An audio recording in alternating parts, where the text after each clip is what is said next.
Hello friends, welcome to my channel Reema fashion trend में आपका स्वागत है। कैसे हो आप लोग? आई होप आप अच्छे होंगे। मैं आज आपके लिए एक स्पेशल वीडियो लेकर आई हूँ। जो हम लोग वैष्णो देवी गए थे 1 वीक पहले, तो मैंने सोचा आज क्यों ना इस पे मुझे कोई वीडियोस क्लिप्स डाल देनी चाहिए। मैंने आज वो वीडियोस अपलोड किए हैं कि आप लोग को भी कुछ देखना चाहिए। मैंने आज मुझे यही अच्छा लगा, तो मैंने आपके लिए थोड़ा इंटरटेनमेंट के लिए लगा दिया। आपको ये वीडियो कैसी लगी प्लीज़ कमेंट सेक्शन में ज़रूर बताएं।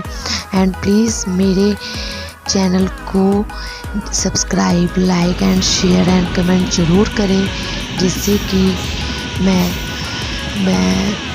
आपके सामने लाइव ज़रूर आऊँगी। अगर मेरे 1000 सब्सक्राइबर होंगे तो मैं लाइव आऊँगी आप लोगों से मिलने के लिए। Thank you so much.